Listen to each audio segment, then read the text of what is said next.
강의에 이어서 이번 강의에는 배웠던 개념을 문제에 응용해서 적용해 들어가는 그런 문제를 가지고 진행을 하도록 한다.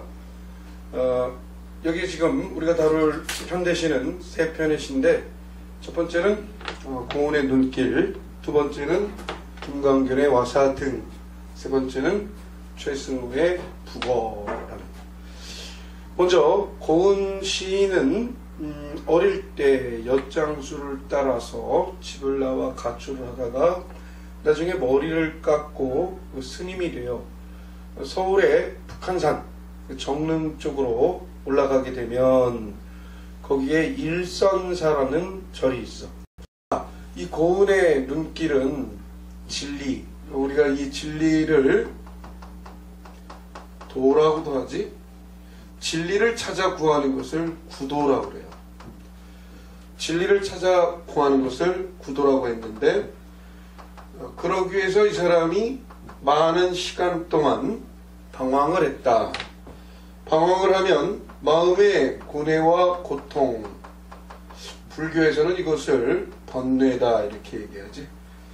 자, 오랜 구도적인 방황 끝에서 진리를 깨달은 감격,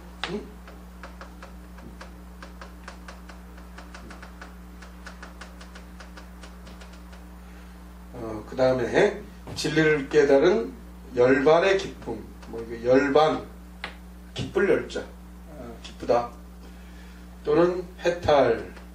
자, 이러한 내용을 표현한 게 고운의 눈길인데, 저번 시간에 공부했듯이 눈길이라는 이 세계를 이 시의 자아는 어떠한 태도로서 자아화했느냐, 이거를 생각해 보는 거예요. 자, 내용을 보니까 이렇게 시작되네. 이제 바라보노라 지난 것이 다 덮여있는 눈길을 온 겨울을 떠들고 와 여기 있는 낯선 지역을 바라보노라, 이렇게 됐어요. 자, 여기서 날카롭게 봐야 될 것은 이 사람은 지금 자기가 살고 있는 이 세상, 이 세계, 이것을 과거와 현재로 나눠놨죠. 과거, 현재. 과거는 온겨울이라는 시간으로 나타났어요. 그러면 온겨울은 뭐였어? 떠돌고 왔다 그랬죠? 떠돌고 왔다.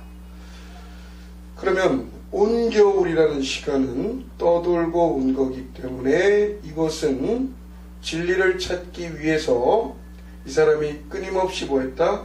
고뇌에 찬 또는 번뇌에 찬, 고뇌와 번뇌에 찬 이런 방황의 시간이 온겨울이 되는 거지, 그지? 자, 그러면 현재는 이제 바라보노라 그랬죠? 이제 하니까 이게 현재고, 바라보노라 이렇게 얘기했는데, 여기서 바라보노라는 내가 깨닫고자 한다, 알고자 한다, 또는 인식하고자 한다, 이런 뜻이지, 그지? 자, 써라.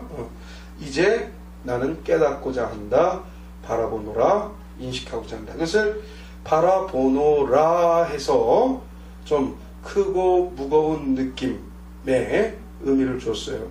일종의 이런 것을 영탄법 이렇게 얘기도 하지. 영탄법으로 이제 나는 바라보노라, 그래서 알고자 하노라, 깨닫고자 하노라.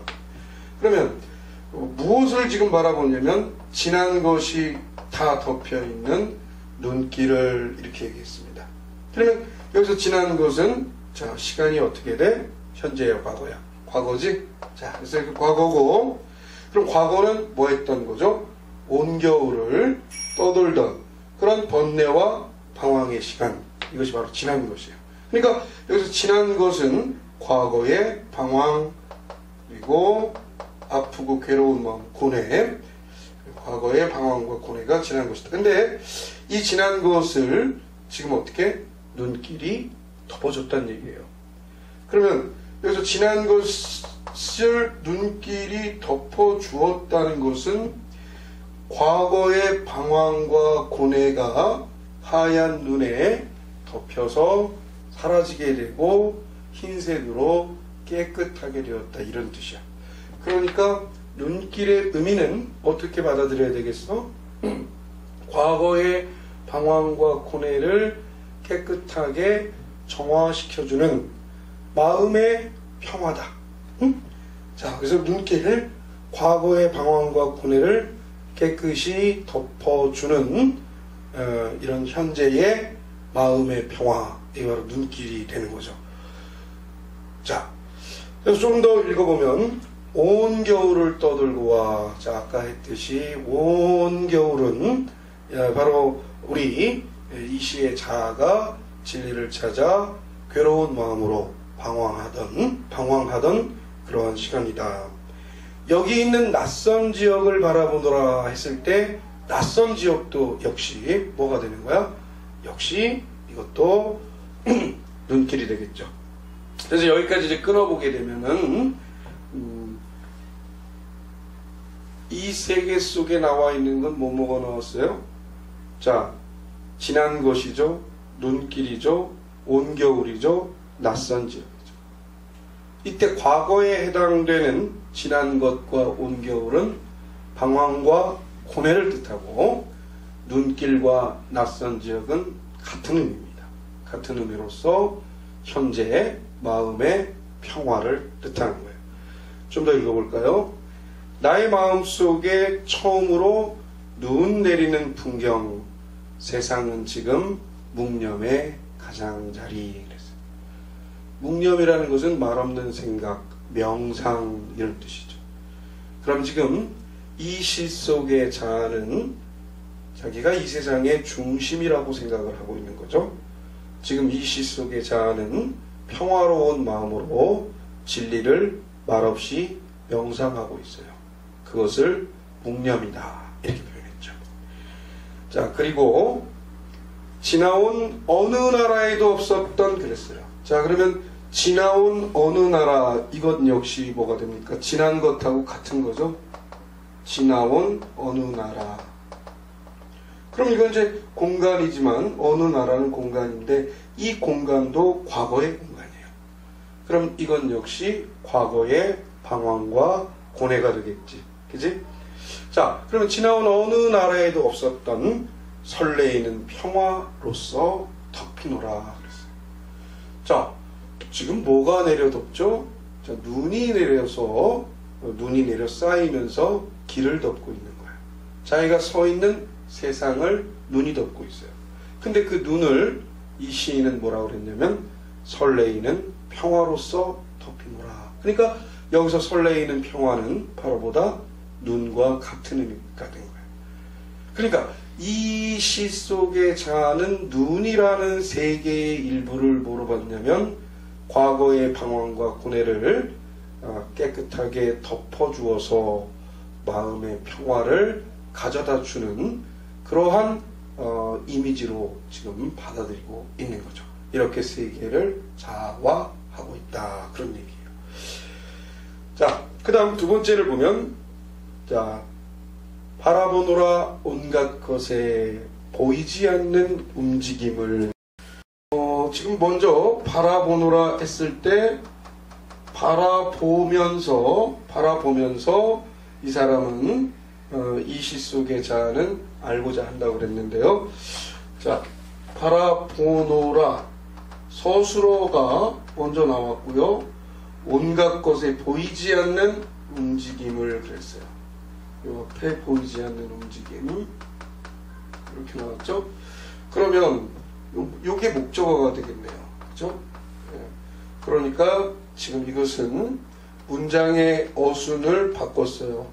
바꿀 도자 놓을 치자, 어순의 위치를 바꾸어서 바라본다는 것을 강조한 도치법을 썼어요. 그 다음에 바라보노라라고 영탄적, 자, 감탄, 마음의 감정을 감탄, 길게 감탄하는 식으로 표현했죠. 자, 그래서 영탄법을 썼고요. 그 다음에 보이지 않는 움직임은 우리가 볼 수가 없죠. 보이지 않는 움직임은 볼 수가 없으니까. 그런데 보이지 않는 움직임을 내가 바라보노라 이렇게 표현했기 때문에 이거는 상식과 논리에 어긋납니다. 이렇게 상식과 논리에 어긋나게 표현하는 것을 뭐라고 그랬어요? 역설법이다 그렇죠. 그럼 이 부분이 굉장히 중요한 부분이라고 봐야 되는 겁니다. 여기서부터 이 시 속의 자아는 보이지 않는 움직임으로 표현된 정말로 우리가 알기 어려운 어떠한 진리. 그러니까 우리가 지금 여러분들 그 안경 쓰고 있나요? 시력이 좋은가요?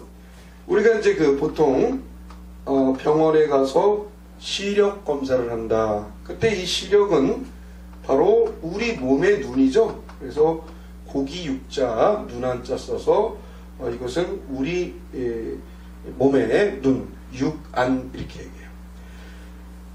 자, 보이지 않는 움직임을 본다는 것은 우리가 시력으로 본다, 육안으로 본다 이것이 아니라 마음의 눈으로 봐야 되겠죠. 왜냐하면 이 앞에서 이 시 속의 자아는 묵념한다고 그랬죠. 마음속으로 명상한다고 그랬어요. 따라서 여기서 보는 것은 육안으로 보는 것이 아니라 뭐로 본다? 마음의 눈으로 본다. 마음의 눈으로 보는 것을 마음심자 눈한자 써서 시만으로 보고 있다 이런 얘기죠. 마음의 눈으로. 그래서 이 부분에서는 마음의 눈을 뜨고 잘 보이지 않는 이러한 진리 또는 도, 이것을 보고자 하는 이런 태도, 이것을 도치 영탄 역설법으로 지금 표현하고 있다 이런 얘기죠. 자, 좀 더 읽어보면 이렇게 나갑니다. 눈 내리는 하늘은 무엇인가? 내리는 눈 사이로 귀 기울여 들리나니 대지의 고백. 그랬습니다. 자, 먼저 이 사람은 지금 물어봤습니다. 이 시 속의 자는 눈 내리는 하늘은 무엇인가? 라고 먼저 물어본 다음에 귀를 기울여 들리나니 대지의 고백. 그랬습니다. 자, 귀를 기울여 들리나니 대지의 고백. 이 대지의 고백이 들렸다 이렇게 했습니다. 자, 대지는 지금 여기서는 눈길이죠. 눈 덮인 땅 대지입니다. 근데 이 대지가 고백한다 하니까 사람처럼 표현했죠. 자, 그래서 모방하다 의, 그 다음에 사람 인자를 써서 의인법을 여기서 쓰고 있다. 자, 그런데 대지가 뭐 고백할 일은 없겠습니다. 그러면 대지에서 뭔가를 들었다는 것은 무슨 소리를 들었다? 진리의 소리를 나는 처음으로 들었다. 그래서 바로 이쪽 부분이 바로 이 시에서 이 시 속의 자아가 말하고자 하는 바. 온 겨울을 떠돌고 어느 날 문득 눈이 내리는 눈길에 서서 나는 처음으로 진리를 깨닫게 되었다. 그래서 이 부분 진리를 깨달은 기쁨과 희열, 진리를 깨달은 순간의 열반, 이것을 귀 기울여 들리나니 대지의 고백, 이렇게 표현한 것이다. 이렇게 보는 거예요. 그 다음에 좀 더 내려가서 보면 나는 처음으로 귀를 가졌노라. 그럴 리가 없겠죠. 뭐 귀가 없었겠습니까?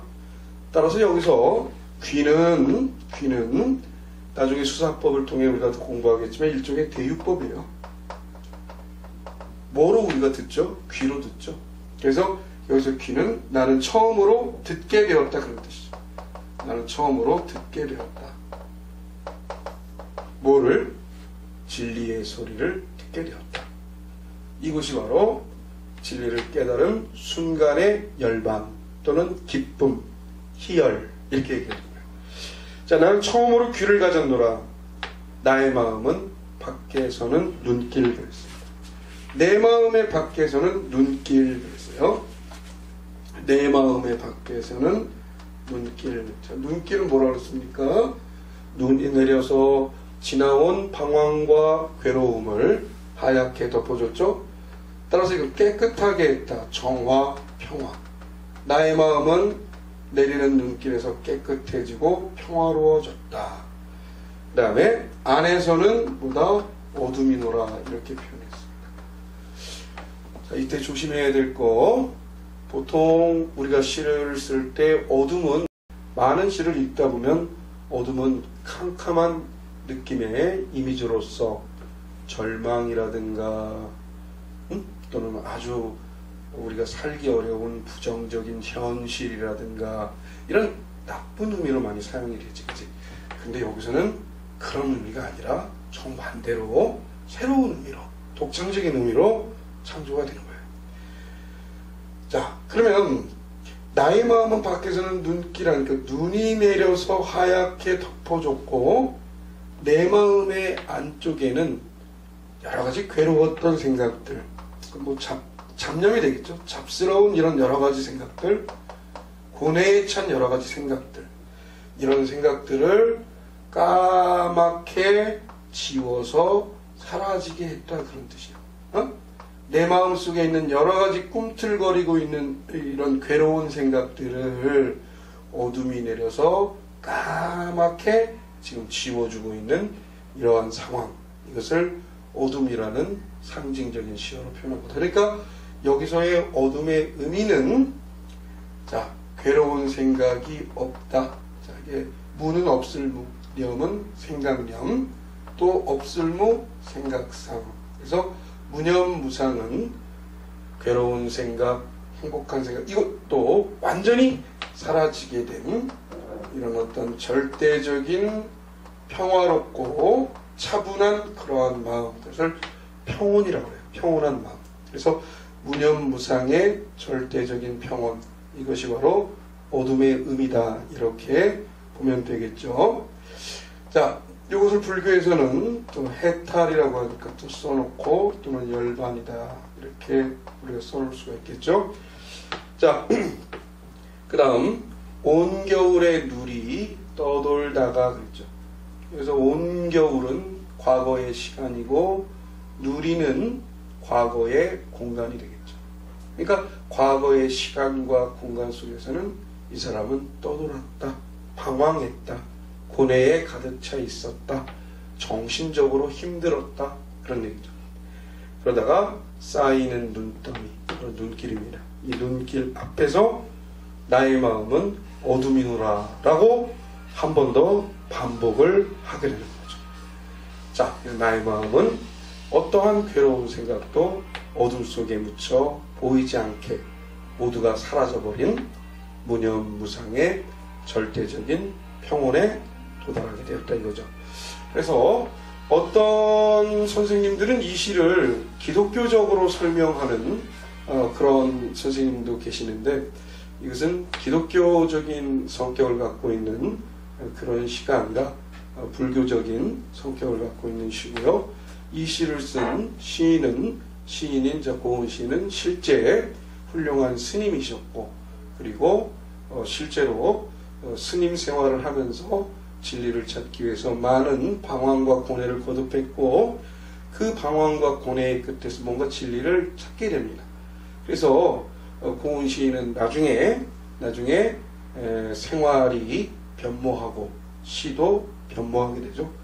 더 이상 이 산속에 있는 절간 속에서 진리를 찾아 구하기보다는 우리가 살고 있는 이 세상 사람들, 또 우리가 살고 있는 이 사회, 우리 민족의 현실, 또 이 당시 이분이 젊었을 때 자유와 민주주의가 아주 억압되었던 이런 시대 상황, 그 속에서 진리를 찾아 구하는 게 낫다, 이런 형태로 해서 결국은 환속하게 됩니다. 환속한다는 것은 스님으로 다시, 스님을 그만두고 우리와 같은 사람으로 돌아와서 역사와 민주와 자유와 민족을 위해서 그런 어떤 자유와 민주를 억누르고 지배하는 이런 세력들에 맞서는 운동과 활동과 그러한 경향의 시를 쓰는 방식으로 바뀌게 됩니다. 그래서 이 고은의 눈길은 고은 시인에게 있어서는 상당히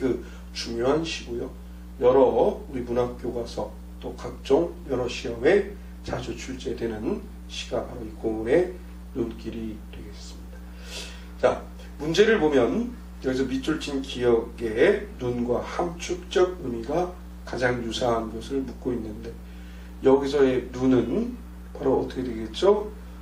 괴로운 생각들을 깨끗이 정화시켜 주면서 진리를 깨닫게 하는 그러한 의미가 함축 내포된 그런 시어다, 그렇게 보는 거죠.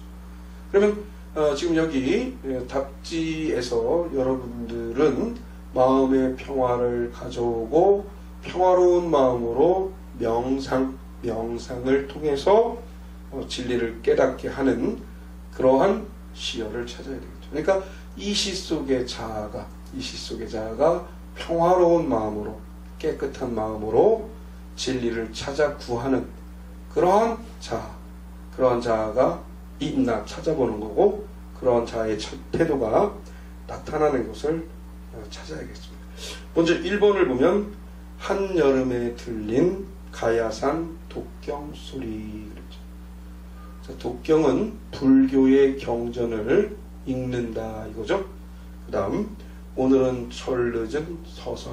자, 한자를 잘 보면요, 처음 할 때 서자를 쓰면 첫눈이란 뜻인데, 여기서 서는 그런 뜻이 아닙니다. 그런 뜻이 아니라 여기서 서는 좋은 일이 일어날 것 같다는 뜻의 서자예요. 그래서 서설은 아주 좋은 일이 일어날 것 같은 그런 서설이 내렸습니다. 그리고 비로소 벙근다는 것은 피어난다 이거죠. 자, 비로소 피어나는 매화 봉오리 그랬어요. 그럼 여기서 비로소 피어나는 매화 봉오리는 서설이 내려서 피어난 거고, 근데 이 시 속의 자아는 한여름부터 뭘 하고 있었다? 한여름부터 불경을 읽고 있었다. 그러니까 한여름부터 불경을 읽다가 어느 날 좋은 그런 눈이 내리게 되었을 때 매화 꽃봉오리가 피어나듯이 뭔가 깨달음을 얻었다, 진리를 얻었다, 이런 의미로 읽어야 되겠죠. 그러니까 여기서 1번이 바로 원하는 정답이 되는 거예요. 그래서 1번 정답이고요. 2번 볼까요? 눈은 살아있다.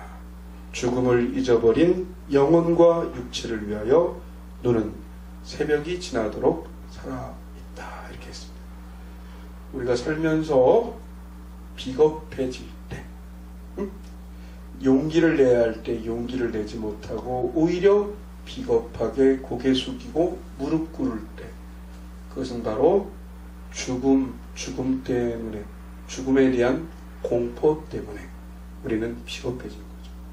그러면 죽음을 잊어버린 영혼과 육신은 용감한 몸과 정신을 얘기하는 거예요. 그럼 여기서의 눈은 죽음을 잊어버리고 뭔가 용감한 행동을 하게끔, 죽음에 대한 공포도 잊어버리고 오로지 정의와 진실과 순수함만을 생각하게 하는 그런 살아있는 정신이 되겠습니다. 그래서 이때의 눈은 불교적인 명상의 의미의 눈이 아니죠. 그래서 2번은 답이 아니고요. 3번, 지금 눈 내리고 매화향기 홀로 아득하니 내 여기 가난한 노래의 씨를 뿌려라. 자, 그러면 여기서 매화향기가 봄을 의미한다면 매화향기가 아득하다는 것은 아직 봄이 오기에는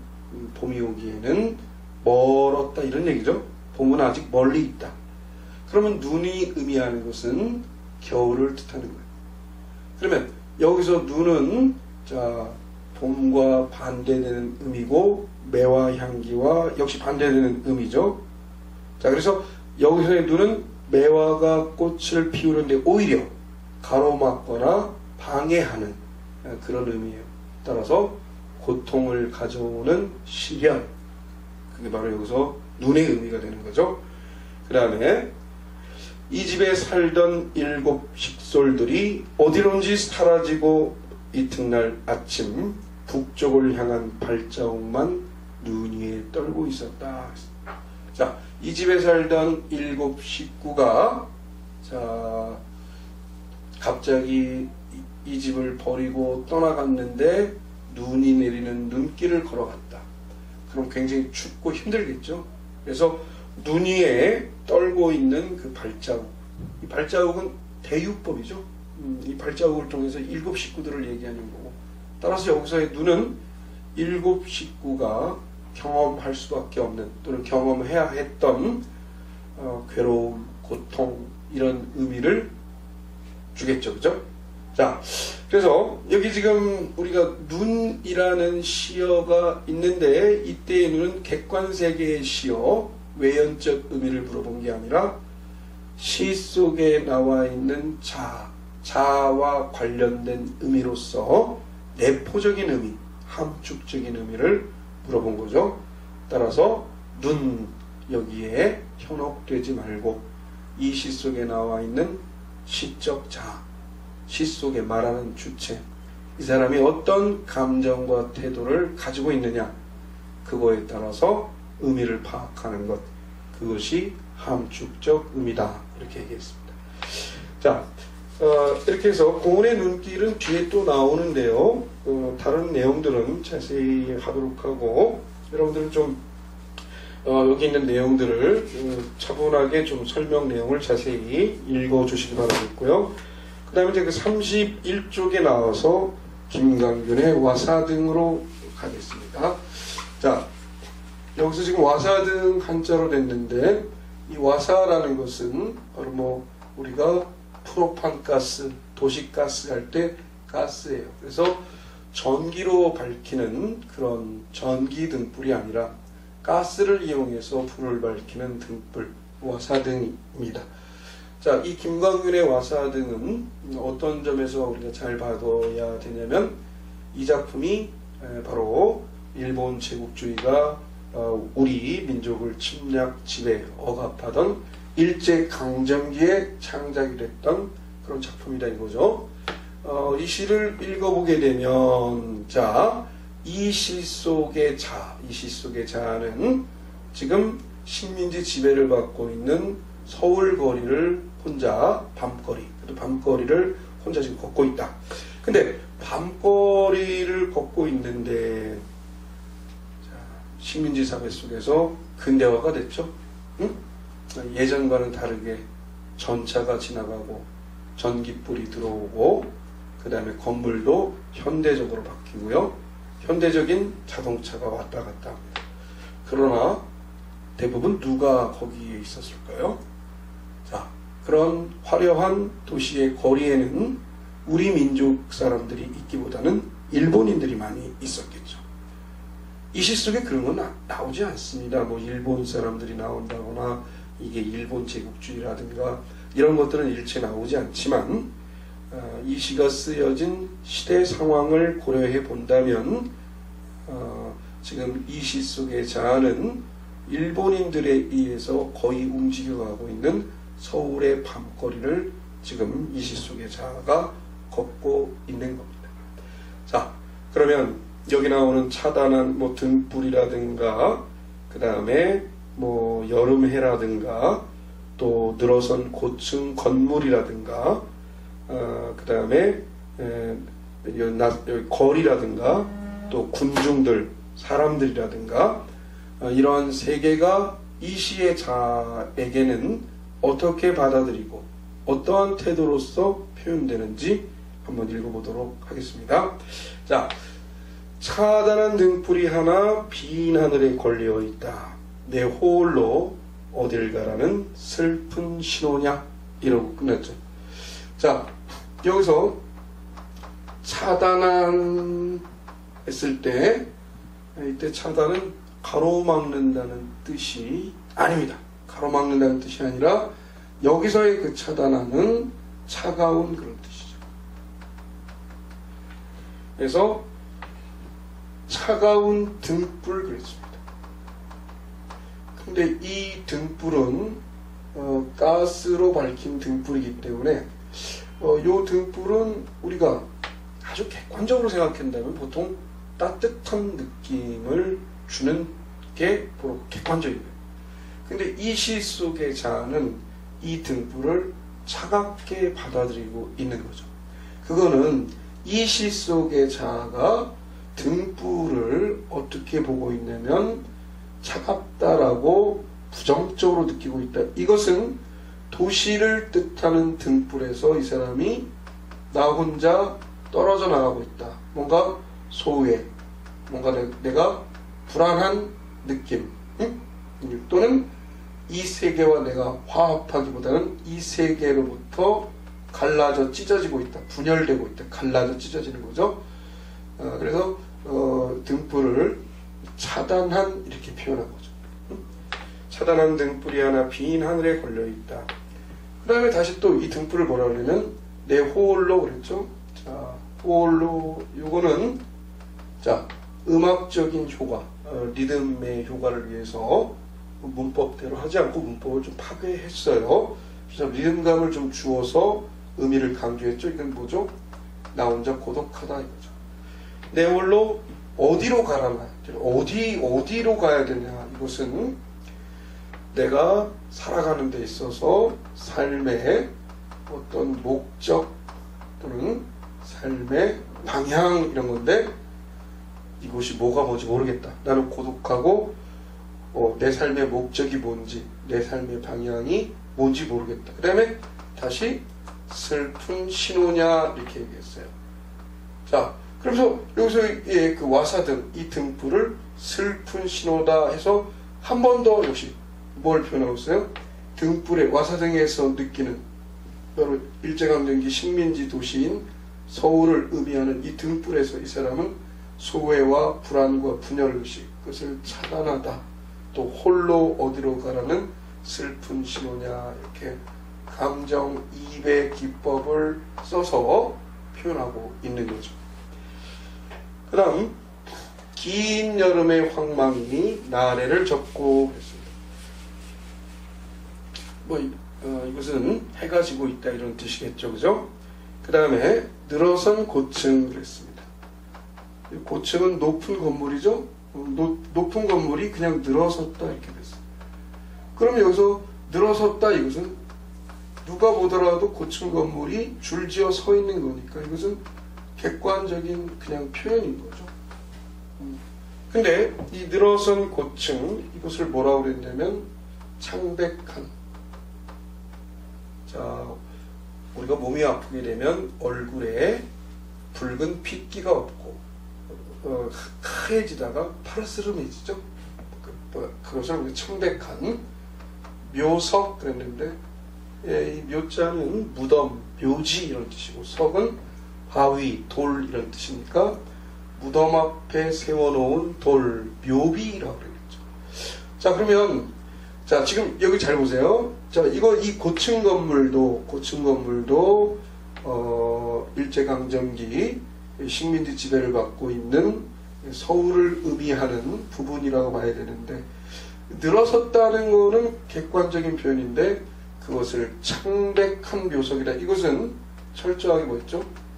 자아화 또는 주관화한 이런 주관적인 표현이다 이렇게 봐야 되겠죠.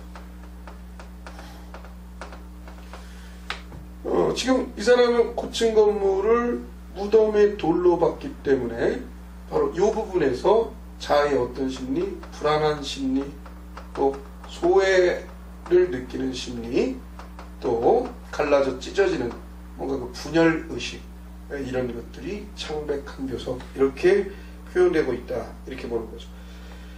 그 다음 찬란한 야경 그랬습니다.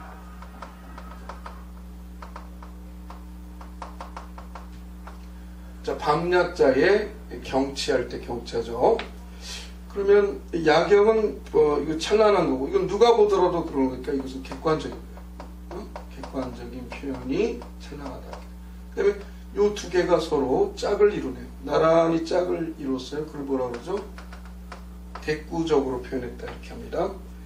그 다음에 이 찬란한 야경을 뭐라고 그랬냐면 무성한 잡초라고 그랬어요. 찬란한 야경을 무성한 잡초 이렇게 표현했으니까 이것은 철저하게 자아와 주관화된 표현이죠. 아주 주관적으로 받아들인 이런 표현인데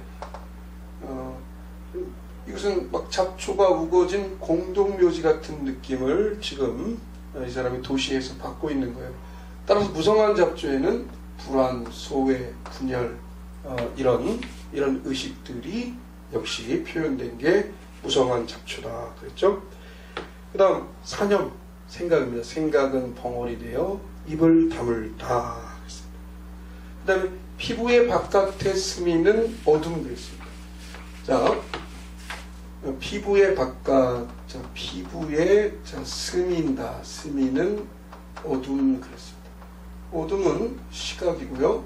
피부에 스미는 것은 촉각이죠. 그래서 이것은 어둠이 피부에 스미어 들어온다. 그래서 시각을 촉각으로 표현해서 이것을 감각을 바꾸어 표현한 감각의 전이 그렇게 만들어진 이미지를 공감각적 이미지 또는 우리가 심상 이렇게 얘기를 하죠. 그러면 이 부분에 대해서는 뭐냐면 어둠이 내 몸 속으로 들어와서 내 몸 안 전체를 캄캄하게 만들 정도로 나는 이 도시에서 분열의식, 소외의식, 불안의식 이것을 심하게 겪고 있다 그런 얘기예요. 그 다음에 낯선 거리. 이 거리가 왠지 나에게는 낯설게 느껴지는 거죠. 낯설은 거리. 오늘따라 이 거리는 유독 나에게 낯설게 느껴진다. 역시 이 거리는 바로 도시의 거리인데요. 거기에서 낯설게 느껴진다는 것은 역시 분열과 불안, 역시 소외의식을 낯설다고 표현한 거죠. 자, 낯설은 거리에 아우성 소리, 까닭도 없이 눈물 겹구나. 공허한 군중. 자, 여기서 우리가 도시의 거리를 걷다 보면 많은 사람들이 무리지어 있습니다. 근데 이 군중을 공허하다 이거죠. 아무런 의미도 없고 허무하고 쓸쓸하다. 그러면 역시 공허한 이 자체도 똑같이 분열, 불안, 소외의식이 되겠죠. 내 어디서 그리 무거운 비애를 지고 왔기에 그랬습니다. 비애, 비자도 슬프다 이런 뜻이고요. 애자도 슬플 애자. 비애는 슬픔인데 그것을 무겁다라고 이렇게 표현했네요. 자, 이게 슬픈 감정 눈에 안 보이니까 뭐라고 그래? 추상이고 무겁다는 것은 감각이지, 그지? 자, 그래서 추상적인 생각을 또는 관념을 무겁다라는 감각과 바로 연결해서 독창적인 표현을 사용했죠. 무거운 비애, 추상을 감각화해서 표현했다.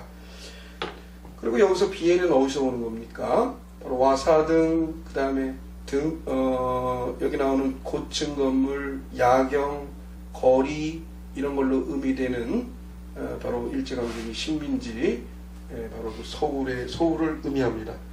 거기에서 나는 불안과 소외와 분열의식을 겪었어요. 그것을 한마디로 뭉쳐놓은 용어, 시어. 그것이 바로 무거운 비애다. 이렇게 생각하면 되겠지, 그치? 자, 그 다음에 길게 느린 그림자, 이다지 어두워. 자, 어두워 이것도 뭐야? 분열과 소외의식이고요. 그 다음에 마지막 내 어디로 가라는 슬픈 신호기. 자, 감정이입이지. 자, 와사등. 그 다음에 차단한 등불, 차가운 등불이 하나 빈 하늘에 걸려있다. 이렇게 앞뒤가 비슷한 수미 상관식으로 끝났습니다. 그래서 김광균의 와사등 이것을 보면은 자, 거대한 공동묘지와 같은 도시를 거대한 공동묘지 같은 걸로 느끼고요. 거기서 불안, 분열, 소외의식을 표현한 작품이다. 이것이 김광균의 와사등이다. 자, 그러면 자, 문제를 한번 보도록 하겠습니다. 수학능력고사에 한번 출제됐던 문제인데요. 위의 기억, 미음 중 보기에 밑줄 친 부분에 해당하는 시어로 보기 어려운 것은 그랬습니다. 서정적자는 세계를 내면화한다. 내면화, 다른 말로 한다면 자아화한다. 주관화한다.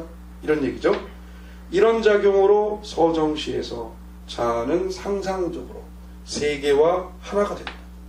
그렇지만 근대 이후의 문명사회에서 자아와 세계의 조화나 통일은 달성하기 매우 어려운 일이다.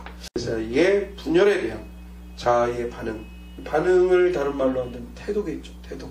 자, 그래서 자아와 세계 사이의 분열에 대한 자아의 반응을 함축하고 있는 시어다. 자, 그러면 밑줄 친 기억, 슬프다. 역시 이 세계, 바로 이 와사등으로부터 분열된 의식이겠죠. 근데 늘어섰다 이것은 분열의식이라기보다 있는 그대로, 객관적인 그대로, 따라서 2번이 답이 되겠고, 낯설다 역시 세계와 화합하지 못하는 거고요. 군중을 공허하게 느끼는, 역시 세계의 일부인 군중과 화합하지 못하는 분열의식을 느끼는 거죠. 그다음에 등불이 따뜻하게 느껴진다면은 화합하는 거지만 그것이 아니고 여기서는 차갑게 느껴지는 거니까 역시 분열된 의식이다 이런 얘기죠. 자, 여러분들 이번 강의 말고 저번 강의에서 뭐 세계자아 이런 얘기를 우리 좀 많이 했어요. 세계자아와 이런 말을 우리가 했던 거는 어렵다고 생각하지만 이렇게 시험에 이런 용어들이 나오고 있기 때문에 그런 내용들을 설명한 거죠. 자, 그 다음에 한 문제 우리가 더 풀어보도록 하겠습니다. 마지막으로 하나 더 풀어볼 것은 최승호의 북어라는 작품입니다. 자, 역시 이제 이 북어는 시 속의 자아가 살고 있는 어떤 세계입니다. 이 북어라는 이 세계를 이 시 속의 자아는 어떤 정서나 어떤 심리 또는 어떤 의식, 어떤 정서나 어떤 심리나 의식으로 이 북어를 자아화했느냐 이런 얘기죠.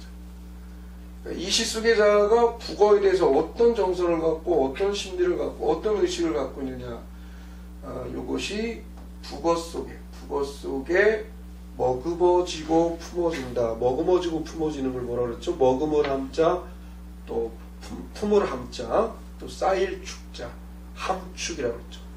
또는 안에 껴안고 있다. 내포다 이렇게 얘기했습니다. 그래서 북어가 함축하거나 북어가 내포하고 있는 게 뭐냐?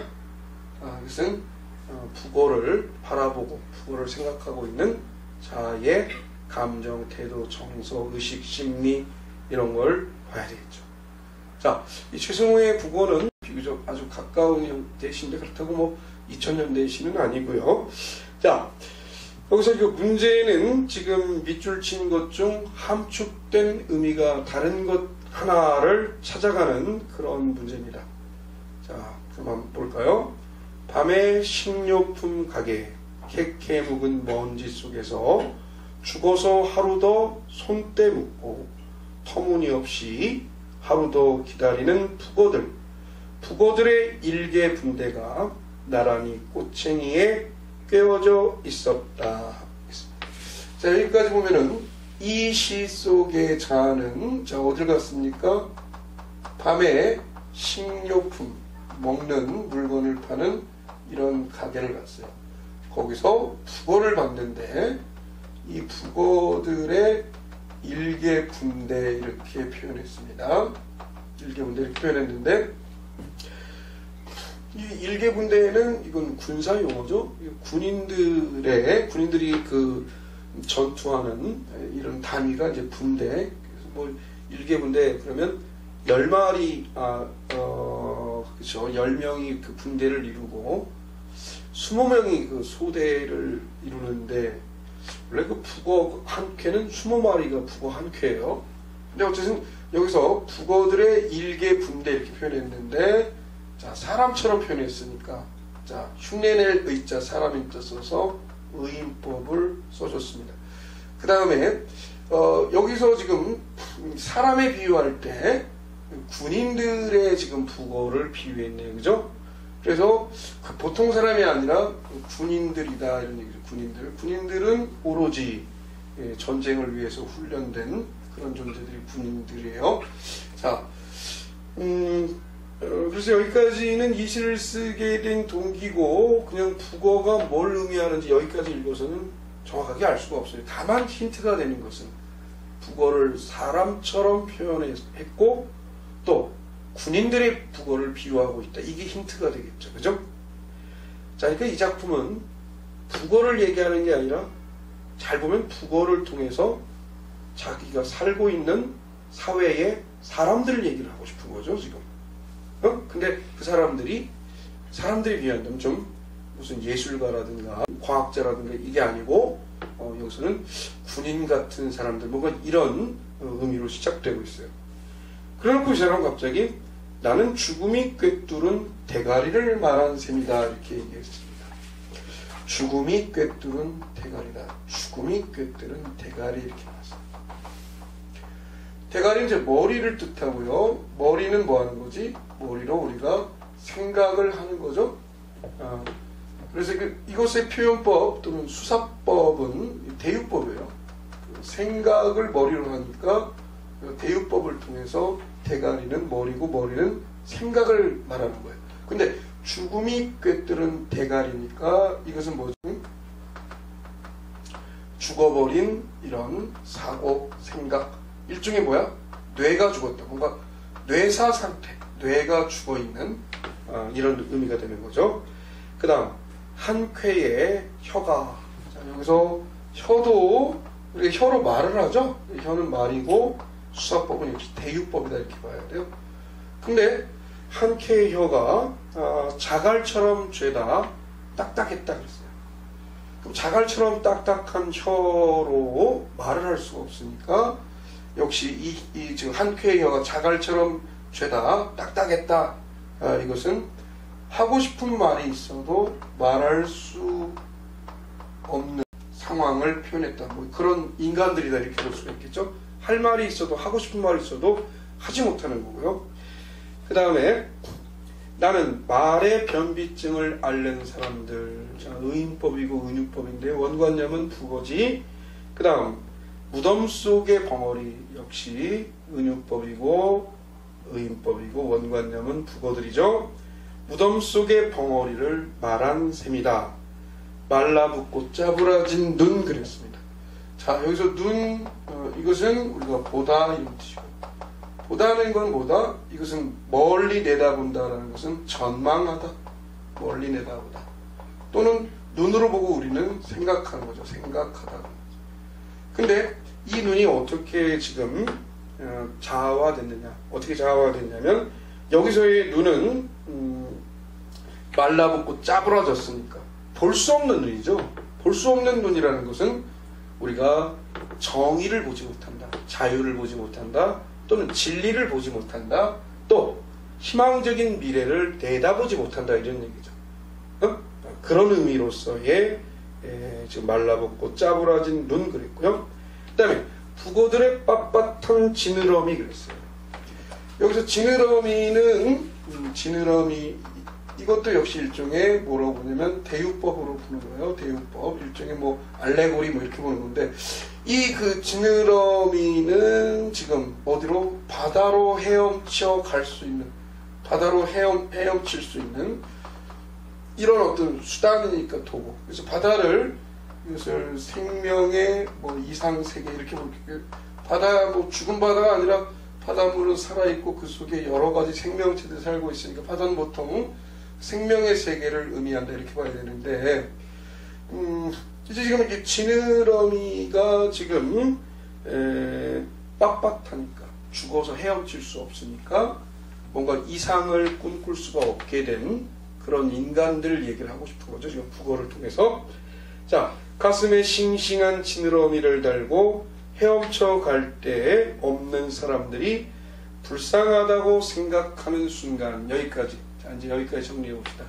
밤의 식료품 가게에서 북어들을 사람들의 모습, 특히 일개군대 군인의 비유를 해서요. 이게 머리가 죽음이 꿰뚫은 대가리다. 자갈처럼 딱딱한 혀다. 그리고 말라붙고 짜부라진 눈이다. 빳빳한 지느러미다.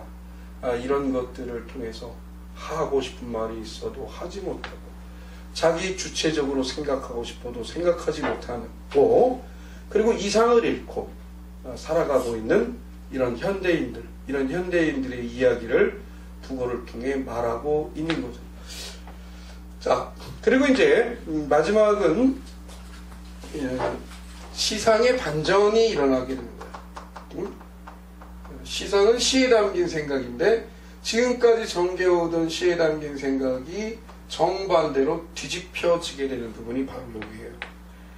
느닷없이 북어들이 커다랗게 입을 벌리고 거봐, 너도 북어지, 너도 북어지, 너도 북어지. 그러면 너도 북어지 이 말은 북어가 하는 말이죠. 누구에게? 이 시 속의 자아에게. 그러면 이 시 속의 자아는 지금까지 주로 뭐였죠? 자기를 반성하거나 자기 스스로 비판하기보다는 북어를 통해 자기가 살고 있는 세상의 사람들, 주로 외부의 현대인들만 비판을 했어요. 그죠? 근데 갑자기 이 사람은 무슨 생각이 들었냐면 나도 마찬가지로 이 북어들과 마찬가지로 주체적으로 생각하지 못하고 자유롭게 말하지 못하고 꿈과 이상을 잃고 살아가는 같은 존재다 라는 깨달음을 문득 하게 된 거죠. 그것을 시상을 반전시켜서 느닷없이 북어들이 커다랗게 입을 벌리고 거봐 너도 북어지 너도 북어지 너도 북어지라는 이런 반복적인 표현을 통해서 아주 강조했죠. 강렬한 깨달음이라는 얘기죠. 귀가 먹먹하도록 부르짖고 있었다. 이렇게 끝났습니다. 자, 그래서 이 작품은 크게 둘로 나눠보는, 크게 전반부는 북어를 통해 자기가 살고 있는 세상 사람들을 비판 풍자했고요. 마지막은 자기 역시 자기 스스로 반성하고 자기를 자기가 비판 풍자했다. 이렇게 봐야 돼요. 그럼 결국 북어는 뭘 의미하는 거야? 그래, 인간다움을 상실한 현대인, 인간다움을 상실한, 그 인간다움이라는 것은 스스로 생각하고 멀리 내다보고 그리고 이상을 향해, 꿈을 향해 힘차게 살아가고 그리고 내가 살고 있는 세상에 어떤 정의, 진리 또는 정의와 진리가 억압되는 잘못된 모순, 부조리, 이것을 날카롭게 파헤쳐 볼 수 있는 것, 그런 눈, 이런 것들을 인간다움이다 이렇게 되겠죠. 그래서 이것은 인간다움을 상실한 현대인들 또는 인간 본질에서 멀어지는 그런 걸 우리가 소외라고 해요. 뭔가 인간 소외의 어떤 현대인들, 이것을 표현했다 이렇게 보기도 하고, 이 작품이 창작된 그 시대 상황과 관련지어 본다면 이것은 물론 뭐 최순우 시인이 언젠가 뭐 신문에서 뭐 나는 그런 의도로 쓴 게 아니다, 내시를 뭐 그렇게만 읽지 말라고 이렇게 얘기도 했다는데요. 그러나 이 시가 창작된 시대 상황은 1980년대 전두환 군사 독재 이런 현실이죠. 언론의 자유가 극도로 억압됐던 이런 시대 상황입니다. 알게 모르게 그런 영향을 이 시인이 받아서 이걸 썼다고 또 볼 수가 있겠죠. 자, 답은 여러분들이 이제 짐작했을 겁니다. 대가리, 혀, 눈, 지느러미, 입 했을 때 마지막 입은 이 시의 자아에게 자기도 마찬가지라는 깨달음을 주는 그런 의미이기 때문에 5번이 정답이 되겠습니다. 그래서 이제 넘어가게 되면 이 시에서 뭐 우리가 뭐 이런 영향의 시가 있죠. 김광균의 와사등이라든가 또 지금 막 읽은 최승호의 북어 같은 이런 시는 주로 기쁨이나 슬픔 이런 감정들을 주로 표현하는 것보다는 우리가 살고 있는 어떤 이 세상의 어떤 문제점들을 감정을 좀 절제해가면서 지성적인 걸 가지고 좀 파헤치고 뭔가 좀 비판도 해보고 이런 경향의 태도를 취하고 있어요. 뒤에 가서 조금 더 우리가 자세히 공부하겠지만 이런 경향의 시를 주지시다 우리가 이렇게 얘기하는 겁니다. 자, 그러면 이렇게 해서 적용과 문제풀이 해서 시문학 갈래의 본질, 그 다음에 시문학 갈래의 함축점이 여기까지 마치고요. 자, 다음 시간에는 우리 그 시와 수사법, 시와 표현법 이쪽으로 넘어가도록 하겠습니다. 자, 수고했습니다, 여러분.